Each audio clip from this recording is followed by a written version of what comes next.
Hello, Jasmine. Mela, 180. So we were talking about what was happening in the game of Quidditch. These are the two bludgers. Okay, they were standing. Stand back.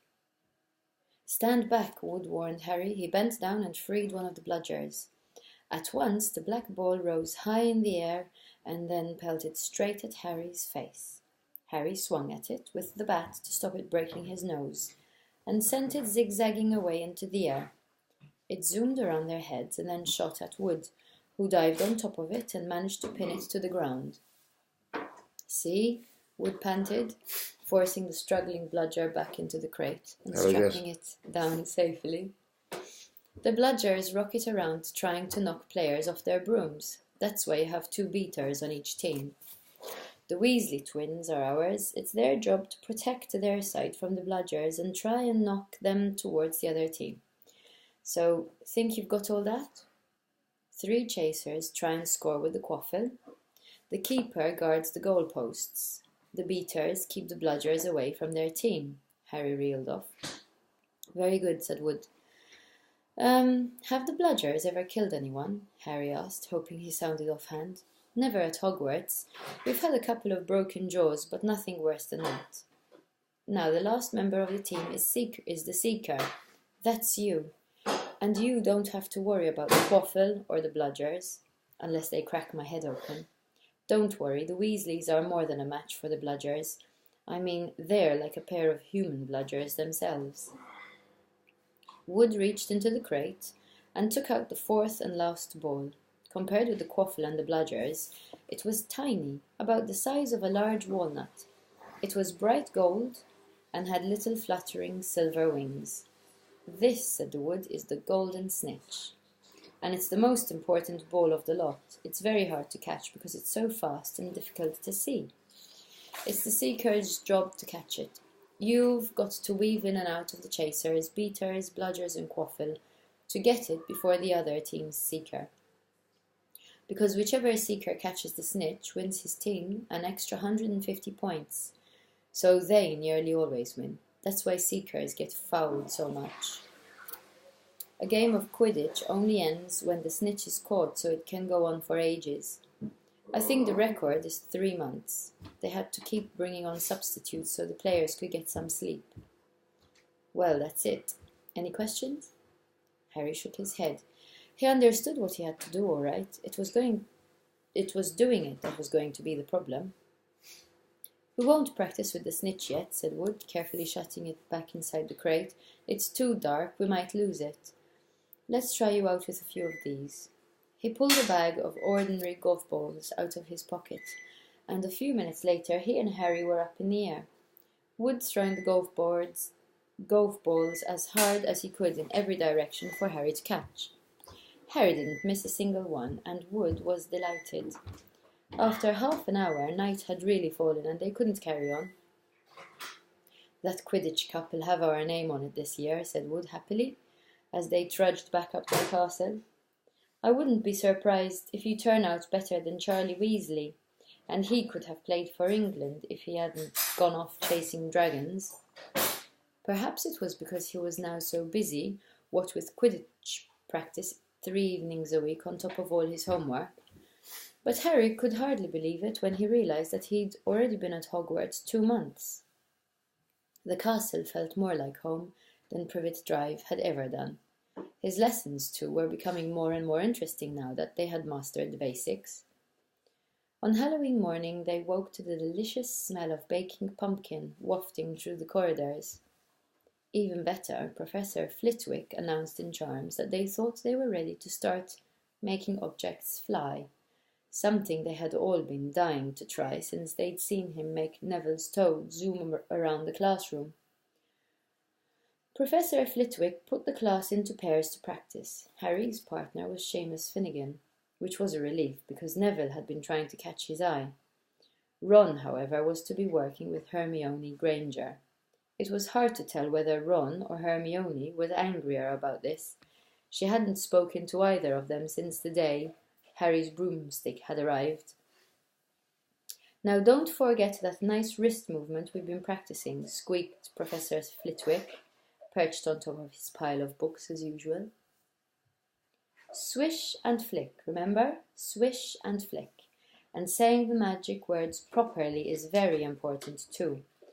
Never forget Wizard Barufio, who said s instead of f, and found himself on the floor with a buffalo on his chest. It was very difficult. Harry and Seamus swished and flicked, but the feather they were supposed to be sending skywards just lay on the desktop. Seamus got so impatient that he prodded it with his wand and set fire to it. Not Seamus. Yeah. Harry had to put it out with his hat. Ron at the next table wasn't having much more luck. Wingardium Leviosa, he shouted, waving his long arms like a windmill. You're saying it wrong, Harry heard Hermione snap. It's Wingardium Leviosa. Make the gar nice and long. You do it then if you're so clever. Who's so clever? Hermione. Ron snarled. Hermione rolled up the sleeves of her gown, flicked her wand and said Wingardium Leviosa. The feather rose off the desk and hovered about 4 feet above their heads. Oh, well done, cried Professor Flitwick, clapping. Everyone see here, Miss Granger's done it. Rod was in a very bad temper by the end of the class. It's no wonder no one can stand her, he said to Harry as they pushed their way into the crowded corridor. She's a nightmare, honestly. Someone knocked into Harry as they hurried past him. It was Hermione. Harry caught a glimpse of her face and was startled to see that she was in tears. I think she heard you. So, said Ron, but he looked a bit uncomfortable. She must have noticed she's got no friends. Hermione didn't turn up for the next class and wasn't seen all afternoon. On their way down to the Great Hall for the Halloween feast, Harry and Ron overheard Parvati Patil telling her friend Lavender that Hermione was crying in the girls' toilets and wanted to be left alone. Oh dear. Ron looked still more awkward at this, but a moment later they had entered the Great Hall, where the Halloween decorations put Hermione out of their minds. 1,000 live bats fluttered from the walls and ceiling, while 1,000 more swooped over the tables in low black clouds, making the candles in the pumpkins stutter. The feast appeared suddenly on the golden plates, as it had at the start of term banquet. Harry was just helping himself to a jacket potato when Professor Quirrell came sprinting into the hall, his turban askew and terror on his face. Everyone stared as he reached Professor Dumbledore's chair, slumped against the table, and gasped, "Troll, in the dungeons, thought you ought to know." He then sank to the floor in a dead faint. There was uproar. It took several purple firecrackers exploding from the end of Professor Dumbledore's wand to bring silence. "Prefects," he rumbled, "lead your houses back to the dormitories immediately." Percy was in his element. "Follow me. Stick together, first years. No need to fear the troll if you follow my orders. Stay close behind me now. Make way, first years coming through. Excuse me, I'm a prefect." "How could a troll get in?" Harry asked as he climbed the stairs. "Don't ask me. They're supposed to be really stupid," said Ron. "Maybe Peeves let it in for a Halloween joke." They passed different groups of people hurrying in different directions. As they jostled their way through a crowd of confused Hufflepuffs, Harry suddenly grabbed Ron's arm. "I've just thought, Hermione. What about her? She doesn't know about the troll." Ron bit his lip. "Oh, all right," he snapped, "but Percy's better not see us." Ducking down, they joined the Hufflepuffs going the other way, slipped down a deserted side corridor, and hurried off towards the girls' toilets. They had just turned the corner when they heard quick footsteps behind them. "Percy!" hissed Ron, pulling Harry behind a large stone griffin. Peering around it, however, they saw not Percy but Snape. He crossed the corridor and disappeared from view. "What's he doing?" Harry whispered. "Why isn't he down in the dungeons with the rest of the teachers?" "Search me." Quietly as possible, they crept along the next corridor after Snape's fading footsteps. "He's heading for the 3rd floor," Harry said. But Ron held up his hand. "Can you smell something?" Harry sniffed, and a foul stench reached his nostrils, a mixture of old socks and the kind of public toilet no one seems to clean. And then they heard it, a low grunting and the shuffling footfalls of gigantic feet. Ron pointed. At the end of the passage to the left, something huge was moving towards them. They shrank into the shadows and watched as it emerged into a patch of moonlight. It was a horrible sight. 12 feet tall, its skin was a dull granite grey, its great lumpy body like a boulder, with its small bald head perched on top like a coconut. It had short legs, thick as tree... Sam, can you lower the sound a bit, please? It has short legs, thick as tree trunks, with flat, horny feet. The smell coming from it was incredible. It was holding a huge wooden club, which dragged along the floor because its arms were so long. The troll stopped next to a doorway and peered inside. It waggled its long ears, making up its tiny mind, then slouched slowly into the room. "The key's in the lock," Harry muttered. "We could lock it in." "Good idea," said Ron nervously. They edged towards the open door, mouths dry, praying the troll wasn't about to come out of it. With one great leap, Harry managed to grab the key, slam the door and lock it. Yes! Flushed with their victory, they started to run back up the passage. But as they reached the corner, they heard something that made their hearts stop.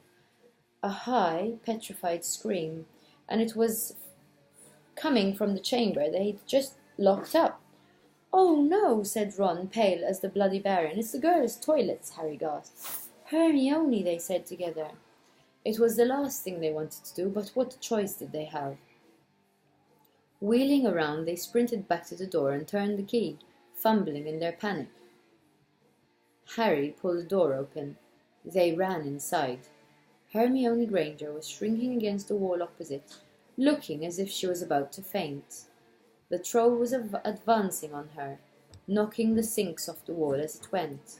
"Confuse it," Harry said desperately to Ron, and seizing a tap, he threw it as hard as he could against the wall. The troll stopped a few feet from Hermione. It lumbered around, blinking stupidly, to see what had made the noise. Its mean little eyes saw Harry. It hesitated, then made for him instead, lifting its club as it went. "Oi, pea-brain!" yelled Ron from the other side of the chamber, and he threw a metal pipe at it. The troll didn't even seem to notice the pipe hitting its shoulder, but it heard the yell and paused again, turning its ugly snout towards Ron instead, giving Harry time to run around it. "Come on, run! Run!" Harry yelled at Hermione, trying to pull her towards the door. But she couldn't move. She was still flat against the wall, her mouth open with terror. The shouting and the echoes seemed to be driving the troll berserk. It roared again and started towards Ron, who was nearest and had no way to escape. Harry then did something that was both very brave and very stupid. He took a great running jump and managed to fasten his arms around the troll's neck from behind. The troll couldn't feel Harry hanging there, but even a troll will notice if you stick a long bit of wood up its nose, and Harry's wand had still been in his hand when he jumped, and it had gone straight up one of the troll's nostrils. Howling with pain, the troll twisted and flailed its club with Harry clinging on for dear life. Any second the troll was going to rip him off or catch him with a terrible blow with the club. Hermione had sunk to the floor in fright. Ron pulled out his wand, not knowing what he was going to do. He heard himself cry the first spell that came into his head, Wingardium Leviosa. The club flew suddenly out of the troll's hand, rose high up into the air, turned slowly over and dropped with a sickening crack onto its owner's head. The troll swayed on the spot and then fell flat on its face with a thud that made the whole room tremble. Harry got to his feet. He was shaking and out of breath. Ron was standing there with his wand still raised, staring at what he had done. It was Hermione who spoke first. "Is it dead?" Bye!